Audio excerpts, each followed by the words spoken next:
Good morning. I'd like to begin today offering an apology. I'll explain that. On the first Sunday of January, I made a proclamation that this was going to be the year of transformation. And I did so with total conviction and resolve and hope and enthusiasm, as much as I think any human being can have. But little did I know how powerful that statement was. I guess I ought to be careful what I proclaim from this podium. So I don't apologize for making that proclamation. However, if you have suffered any grief, any pain, discomfort, hardship, for that I apologize. But folks, really, anytime there's transformation or change, it's uncomfortable, very uncomfortable. Beginning right here with our own beings. When we start taking on and developing a consciousness of we begin to discover inside how selfish we are, how privileged we feel that we are, how conditioned we've been, and how narrow-minded we can be. That's natural. And those are the qualities that need to be transcended when we take on a we consciousness. I see people all over this country and the world coming together in unity like I haven't seen before. Not long ago, I said right from this podium that I have never seen this country so divided. The old statement, united we stand and divided we fall. We're there. It's time to come together. And we've depended on our government to solve our problems. Well, our government doesn't solve problems. Our government is interested primarily in maintaining military and economic power throughout the world. And they're very interested in ensuring that the rich and the ruthless stay rich and ruthless. You know, Prime Minister Margaret Thatcher, back in the 80s, made a statement, and if I knew how to tweet, I'd just tweet our president, his cabinet, and all the members of our U.S. Congress. She said,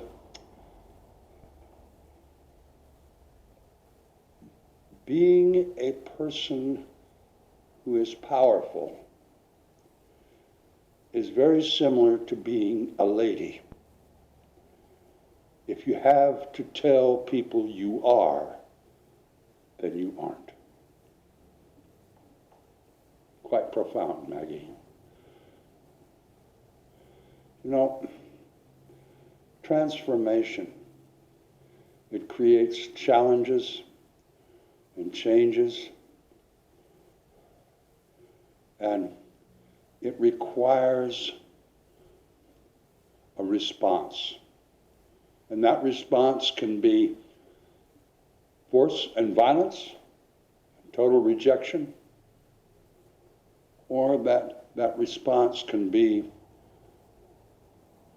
positive, conflict resolve. Conflict resolution in a peaceful, positive fashion. And I think we're going to be seeing some of that before long on a national scale, certainly on a local scale. People marching and demonstrating all over this country in peace and caring, seeking a better system of justice for all, for the good of the whole. I'm reminded what Gandhi said. He said, when the power of love overtakes the love of power, then we can begin to live together in peace.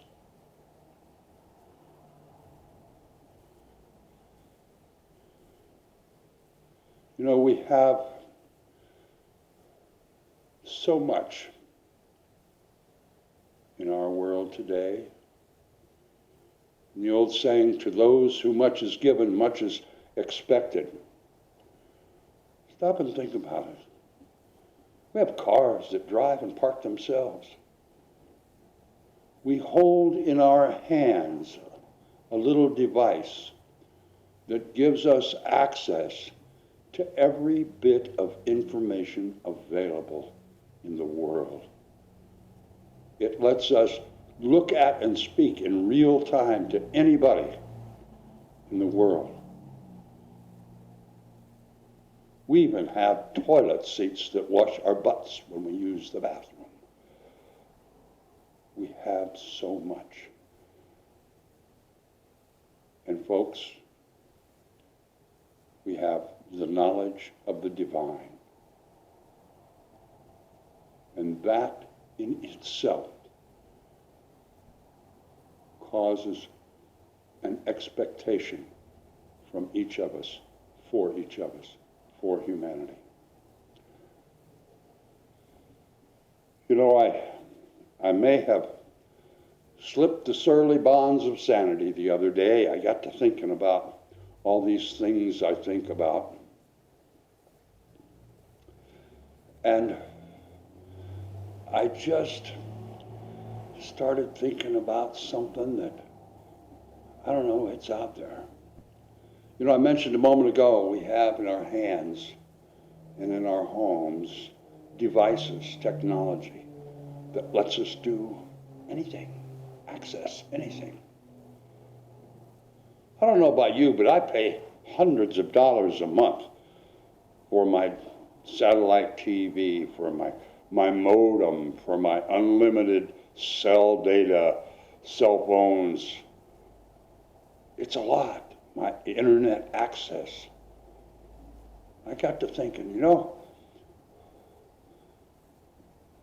we have all that stuff, but the reason they want us all to have that, and they charge us money for having it, but the reason they want us to have it is that now that technology, that cell phone, that computer, that television, gathers our data. Every text and phone call is analyzed. Every computer search is analyzed. Every Facebook comment is analyzed. Every television program we watch is analyzed. That data is all analyzed, and all that,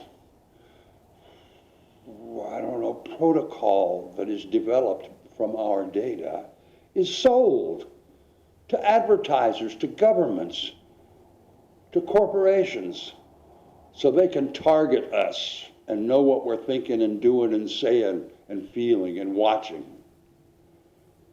Why? We have become a commodity. Our use of our technology is a commodity. So why do we pay them? Why shouldn't they, for instance, pay us a minute? A penny a minute for our cell phone usage. A penny a minute for the time we watch television. A penny a minute we're online.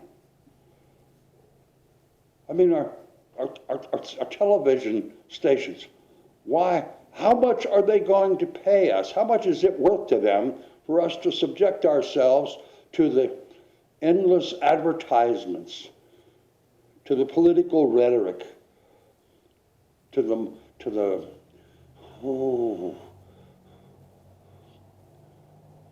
conditioning that is put at us that we have to take in. How much are they going to pay us to submit to that? What we're interested in, how much is we going to charge Google to know what we're interested in?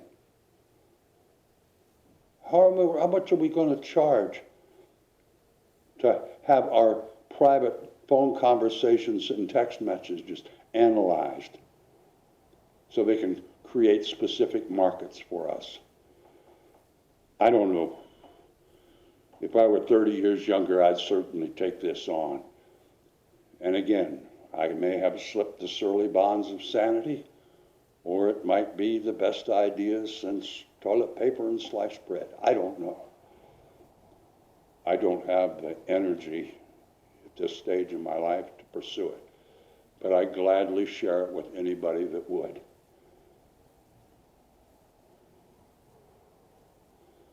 You know, we have so much, and so much is expected of us.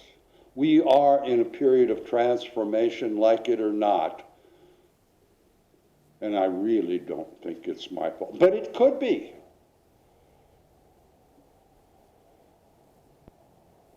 But in transversing, in going through this transformation process, I think we're going to find that we could change some of our vocabulary, get used to calling things a little differently. I made a list of some of them I think that might be convenient for us to start using. We've heard family values. Well, that's something to judge people by. How about valuing family? We all hear about every single day of our lives the capitalist economy. How about a caring economy? Oh, and this thing they like to call the free market. Well, there isn't really a free market. It's a contrived market. But how about if we start talking about a fair market? And again, we hear about traditional values. There again, something to judge people by, setting standards for people. How about establishing humane traditions? And we always hear every day about globalization. How about we call it global responsibility and traditional morality? Define that for me. How about some moral sensitivity to our fellow human beings and our planet? We hear all this talk about a patriarchal or a matriarchal societies. The systems. How about we start calling it a system of partnership and caring and nurturing? And then the fossil fuel industries are out there conquering nature. And the militaries are conquering other forces. How about we start working at being in harmony with nature and living in harmony with each other?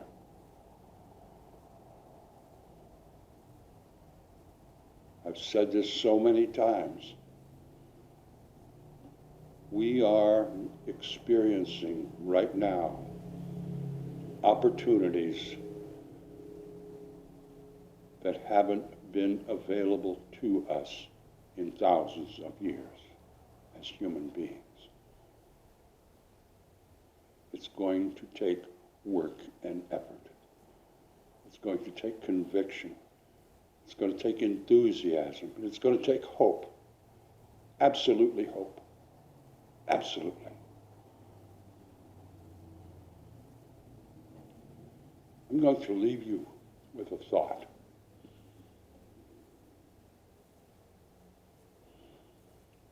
In every society, there are almost infinite problems and conflicts and challenges to resolve. In every society, there is a huge amount of healing that needs to happen. In every human being,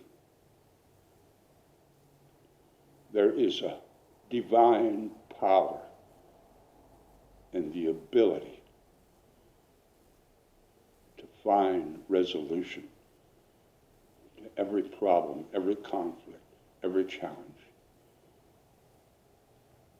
There is divine power and compassion and love to bring about any healing that might be necessary.